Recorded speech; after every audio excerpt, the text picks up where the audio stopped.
네, 오늘 우리가 로마서 11장 말씀을 함께 보았는데요. 오늘 말씀은 이방인의 성도들을 향한 이 바울의 권면의 말씀이라고 할 수 있습니다. 본래 하나님의 백성이 아니었던 이방인들이 어떻게 구원의 은혜에 참여하게 되었는지에 대해서, 그리고 또 그 은혜 안에 들어온 우리가 어떤 태도로 살아가야 되는지에 대해서 오늘 말씀은 깊이 있게 가르쳐 줍니다. 오늘 이 말씀은 우리를 무겁게 누르는 말씀이 결코 아니고요, 오히려 우리의 신앙을 더욱더 단단하게 세워져 가는 그런 말씀이라고 할 수 있습니다. 그래서 우리가 은혜를 잊지 않고 끝까지 믿음 안에 머물게 하시는 그 하나님의 귀한 말씀입니다. 오늘 이 말씀을 통해서 우리가 중요한 깨달음을 얻고자 하는데요, 하나님은 어떤 마음으로 우리를 구원하셨는가, 그리고 또한 우리는 어떤 존재인가, 그리고 어떤 마음으로 우리가 살아가야 되는가에 대해서 한번 같이 은혜를 나누고자 합니다. 자, 사도 바울은 먼저 오늘 말씀을 보니까 자신의 사명을 말씀하고 있습니다. 13절 중반절에도 보면 내가 이방인의 사도인 만큼 내 직분을 영광스럽게 여기노니, 자신의 사명에 대해서 말씀을 하고 있습니다. 또한 14절에 보니까 이는 혹 내 고륙을 아무쪼록 시기하게 하여 그들 중에서 얼마를 구원하려 함이라 라고 말씀합니다. 바울은 이방인을 향해서 복음을 전도하면서 마음 한편에는 늘 자기 민족을 향한, 이스라엘 백성들을 향한 그 간절한 소망이 있었습니다. 그는 이방인이 구원받는 그 모습을 통해서 이스라엘 백성들이 그 모습을 시기하기를 바랬습니다. 그들도 다 그래서 다시 한번 하나님께로 돌아오기를 바라는 마음이 간절했던 것이죠. 자, 여기서 우리는 하나님의 놀라운 방법을 보게 되는데요, 이스라엘의 그 넘어진 상태, 하나님과 멀어져 있는 그 상태, 그것이 끝이 아니었던 것입니다. 그들의 넘어짐이 오히려 이방인들에게는 구원의 문을 여는 통로가 된 것입니다. 15절은 이렇게 말씀합니다. 그들을 버리는 것이 세상의 화목이 되거든 그 받아들이는 것이 죽은 자 가운데서 살아나는 것이 아니면 무엇이리요. 자, 이 말씀 속에는 깊은 소망의 메시지가 담겨져 있지요. 하나님은 결코 포기하는 분이 아니시다. 포기하지 않으시는 하나님이심을 말씀해 줍니다. 사람은 쉽게 포기하고 사람은 쉽게 변합니다. 또 한 번 실패하면 끝이라고 생각합니다. 한번 넘어지면 다시 일어날 수 없다라고 생각하는 것이 연약한 우리 사람들의 모습이죠. 자, 그러나 하나님은 다르십니다. 넘어짐 속에서도 새로운 길을 여시는 하나님이십니다. 그 연약함 중에서도 다시 강하게 만드시는 분이 우리 하나님이시죠. 막힌 것 같은 그 자리에서도 또 다른 문을 준비하시는, 여시는 분이 바로 우리 하나님이십니다. 자, 그래서 이스라엘의 이 넘어짐이 오히려 이방인의 구원이 되었다라는 것입니다. 이스라엘 백성들에게 구원의 문이 막혀 있지만 오히려 그것을 통해서 다른 곳에 이방인들에게 복음이 증거되는, 확장되는 역사가 일어났습니다. 자, 그래서 이방인의 이 구원이 다시 이스라엘을 일깨우는 통로가 되었다라는 것입니다. 이방인의 그 구원의 모습을 통해서 다시 이스라엘 백성들이 구원받게 되는, 시기하게 되는 그 통로가 된 것이죠. 이것이 바로 하나님의 놀라운 역사인 것입니다. 이 말씀은 오늘 우리에게 큰 위로가 되어집니다. 우리의 삶 속에서도 때로는 넘어질 때가 있지요. 또 신앙의 길 속에서도 우리가 연약함, 또 실패를 경험할 때도 있을 것입니다. 자, 그러나 하나님은 그 실패를 끝으로 두지 않으신다라는 것입니다. 오히려 그 자리에서 다시 일어날 수 있도록 새로운 일을 시작하시는 분이 바로 우리 하나님이시죠. 자, 그래서 우리가 낙심할 이유가 없다라는 것입니다. 하나님의 역사는 지금도 계속되고 있다라는 것이죠. 사도 바울은 이어서 감람나무의 비유를 사용하고 있습니다. 16절 말씀에 보니까요, 뿌리가 거룩한즉 가지도 그러하니라 라고 말씀합니다. 뿌리가 거룩하면 가지도 거룩할 것이다 라고 말씀해 주고 있습니다. 여기서 뿌리는 하나님의 약속 또는 하나님의 언약에 대해서 말씀하는 것입니다. 하나님께서 아브라함과 맺었던 그 언약, 그리고 그 약속 위에 세워진 구원의 역사에 대해서 말씀하는 것입니다. 그리고 그 가지는 그 언약에 연결된 백성들에 대해서 말씀해 주는 것이죠. 17절에서는 이렇게 말합니다. 돌 감람나무인 네가 그들 중에 젖붙임이 되어 참 감람나무 뿌리의 진액을 함께 바른 자가 되었은즉이라고 말씀해 주고 있습니다. 어떻게 보면 이 말씀은 우리의 정체성에 대해서 이야기해 주고 있는 것입니다. 우리는 본래 참 감람나무가 아니었습니다. 우리는 돌 감람나무였습니다. 어떻게 보면 하나님의 약속과는 전혀 상관이 없는 무관한 자들이었습니다. 어떻게 보면 하나님의 언약 밖에 있던 사람들이었습니다. 그런데 하나님께서 우리를 젖붙이셨다라는 것입니다. 이 젖붙임은 우리의 노력으로 이루어진 것이 결코 아닙니다. 우리의 자격으로 얻어진 것도 아니고 전적으로 하나님의 은혜로 우리가 젖붙임을 받을 수 있었던 것입니다. 특별히 사순절을 보내고 있는 우리에게 오늘 이 말씀은 참으로 귀한 말씀입니다. 우리가 젖붙임을 받았다라는 것입니다. 그런데 결코 이 말씀은 가벼운 말씀은 아니죠. 젖붙임이 있기에는 반드시 값이 필요했다라는 것입니다. 예수 그리스도께서 그 값을 대신 치러 주신 것이죠. 우리는 돌 감람나무와 같은 존재였습니다. 하나님과 상관없는 그런 존재였습니다. 죄 가운데 죽어있는 존재였습니다. 그런 우리를 살리시기 위해서 예수님께서 이 땅에 친히 오신 것이죠. 그리고 우리의 죄를 대신해서 십자가를 지신 것입니다. 우리가 잘 아는 말씀 이사야 53장 5절 말씀에도 보면 그가 찔림은 우리의 허물 때문이요 그가 상함은 우리의 죄악 때문이다 라고 말씀하고 있습니다. 자, 그래서 예수님의 이 십자가는 단순한 고난이 아니었습니다. 그것은 우리 자리를 대신하는 사건이었습니다. 우리가 꺾여야 할 그 자리인데 그 가지였는데 예수님께서 대신 꺾여 주셨습니다. 우리가 끊어져야 할 그런 존재였는데 예수님께서 대신 하나님과의 단절을 대신 겪어 주신 것이죠. 그래서 우리가 다시 붙여질 수 있게 된 것입니다.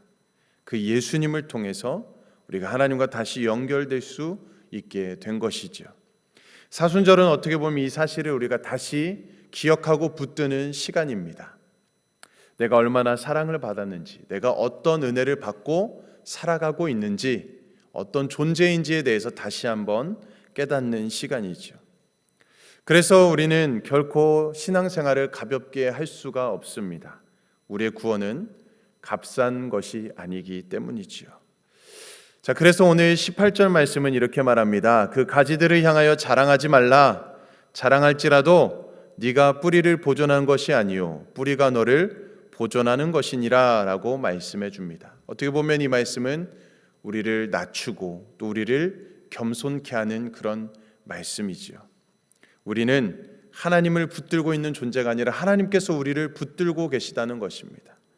우리가 하나님을 지키는 것이 아니라 하나님께서 우리를 지켜주고 계신 것입니다. 이 사실을 잊어버리면 사람은 교만하게 됩니다. 자신의 신앙을 자랑하게 됩니다. 자신이 잘해서 여기까지 온 것처럼 생각하게 된다라는 것입니다. 자, 그러나 이 말씀을 기억하면 사람은 겸손해지는 것이죠. 나는 주님의 은혜로 여기까지 왔구나. 나는 하나님이 붙여주셔서 젖붙여주셔서 지금 여기까지 오게 된 것이거나 우리가 여기까지 살아올 수 있었구나라는 것을 이 고백이 우리 안에 살아있게 되는 것이죠. 사랑하는 성도 여러분, 우리가 오늘 하나님 앞에 앉아서 이렇게 예배를 드릴 수 있는 것도 하나님의 은혜입니다. 믿음을 가지고 우리가 살아갈 수 있는 것도 하나님의 은혜인 줄 믿습니다. 또한 우리가 하나님의 말씀을 들을 수 있는 것도 하나님의 전적인 은혜인 줄 믿습니다. 우리는 이 하나님의 은혜로 젖붙여진 가지인 줄 믿습니다. 자, 그런 바울은 이제 매우 중요한 어떻게 보면 경고의 말씀을 우리에게 전해주고 있습니다. 오늘 20절 말씀인데요. 제가 읽어드리겠습니다. 옳도다 그들은 믿지 아니함으로 꺾이고 너는 믿음으로 섰느니라. 높은 마음을 품지 말고 도리어 두려워하라 라고 말씀하고 있습니다. 어떻게 보면 이 말씀은 우리의 신앙을 다시 세워주는 귀한 말씀입니다. 우리는 믿음으로 서 있습니다. 우리의 힘으로 서 있는 것이 아닙니다. 자, 그런데 사람들은 시간이 지나면 이 사실을 잊어버리기 쉽습니다. 뭔가 믿음이 익숙해지고 뭔가 은혜가 익숙해지면 어느 순간 하나님 앞에서의 이 두려움이 사라지곤 합니다. 여기서 말하는 이 두려움은 공포가 아닙니다. 하나님에 대한 경외입니다. 하나님을 가볍게 여기지 않는 마음입니다. 하나님 앞에서 늘 자신을 돌아보는 마음입니다. 자, 그런데 어느 순간 사람들이 그 마음에서 익숙해져서 가볍게 여긴다라는 것입니다.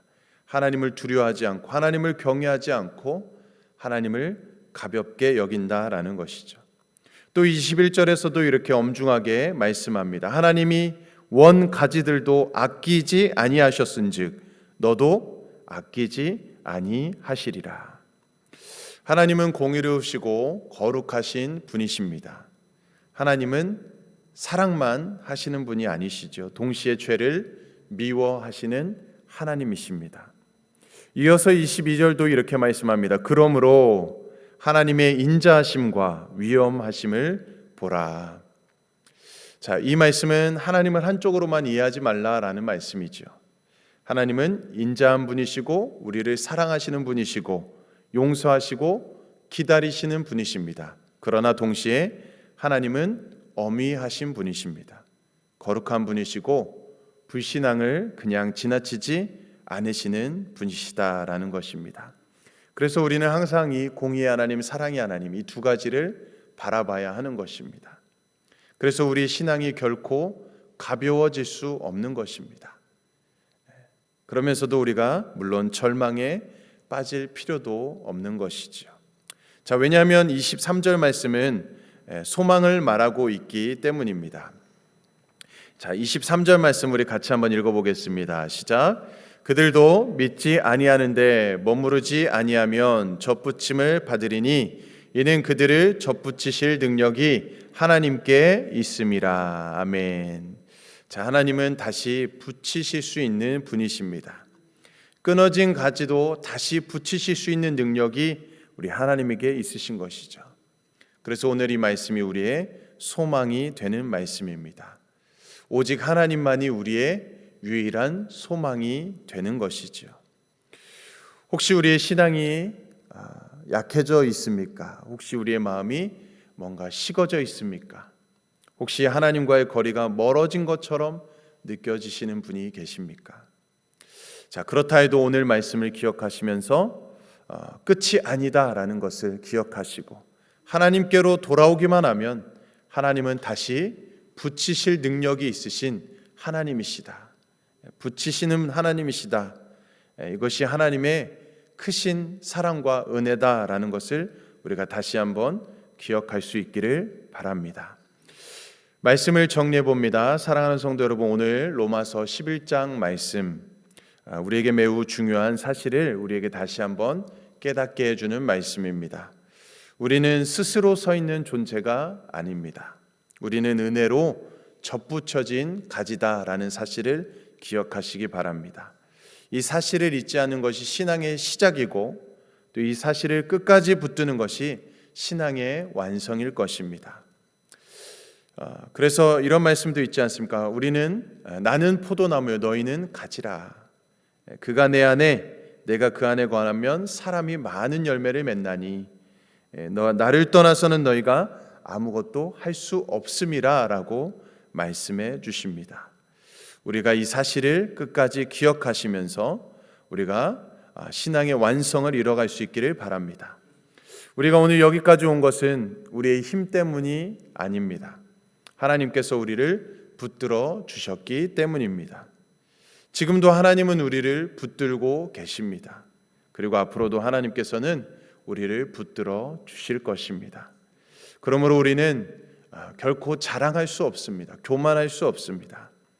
오직 우리가 할 수 있는 것은 하나님께 기뻐하고 또 쉬지 말고 기도하며 하나님께 감사하는 삶입니다.